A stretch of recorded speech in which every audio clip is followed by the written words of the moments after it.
2022 is almost over, and I wanted to go over some mistakes that celebrities, public figures, brands, and influencers have made over the year in pop culture that you can prevent yourself from doing. Now, as a content entrepreneur who chooses to pay attention to pop culture and things that come up in the news, this video is not necessarily a news bit and what you can do, but it's just bringing up certain things that you can take a note of. So we've seen over the year a lot of public figures being outed, sometimes canceled, and challenged from different groups of people and organizations on things that they have come out and said.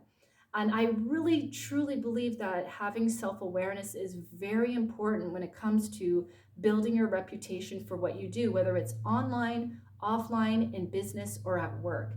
As a content entrepreneur and as a branding consultant, I personally have chosen to work with a mindset coach over the span of a year and 8 months, and I will continue to because I'm not perfect. But at the same time, too, when I become more self aware of myself and I give myself a chance to learn from my mistakes and work with somebody who is kind of like a mentor to me.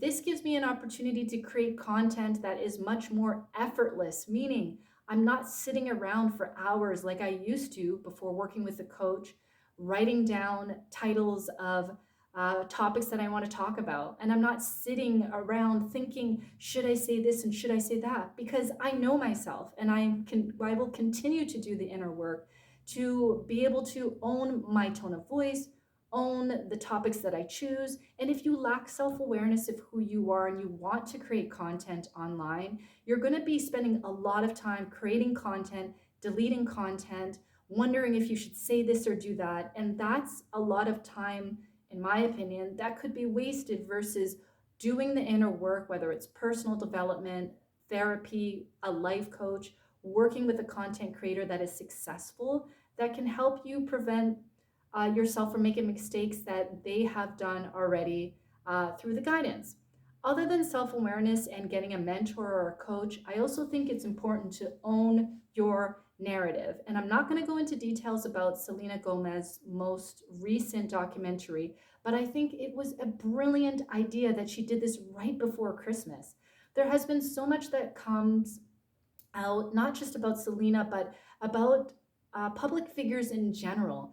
And all we really see is what shows up on TMZ or People Magazine or what's streaming and going viral on social media. But we are not there with these public figures 24 hours a day, 7 days a week.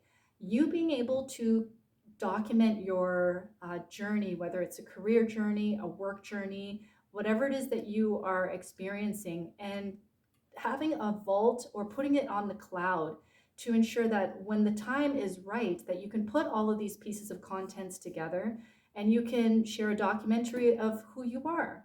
And some of you might be saying, well, you're probably not going to get a Netflix deal or an Apple Plus deal, but you don't need that.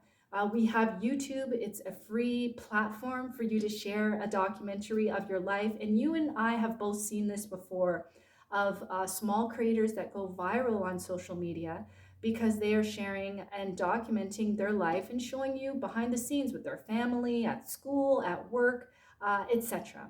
The other thing that I want to stress too is being mindful of the things that you say about different groups of people and especially about controversial topics that are trending on the news. Now, I'm not going to say any names, but there are a lot of people right now coming out and exposing the true essence of how they feel about certain things in their community, etc. Now, it takes a lot of a level of confidence and self awareness to be able to do this.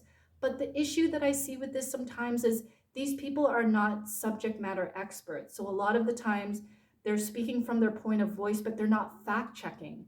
And it's great to be vocal. It's great to have an opinion about certain things that you do not like in your industry or in your community, etc. But if you are not a subject matter expert, I'm not saying you shouldn't say anything, but keep in mind that the fact checkers, the keyboard warriors, or will come for you.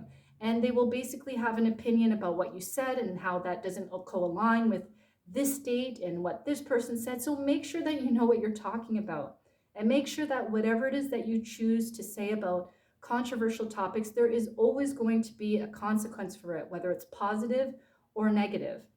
So keep that in mind.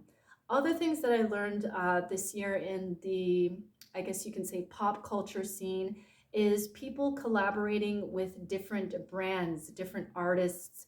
I was watching this video not too long ago of this artist who creates art, and she was able to get a deal with, I think, the NBA and different department stores and stuff like that. But she was working a full time job, and so it's really important to know who you want to collaborate with. Do your research before you collaborate with any company, any influencer, and make sure that they align with who you are as an individual. I would even go back as to look at their tweets and look at different things that they posted on social media, because if it ever comes up that they said something offensive and now you're creating content with this person, you have to be responsible for how you show up and making the decision to work with that influencer or that company and brand. Do your due diligence.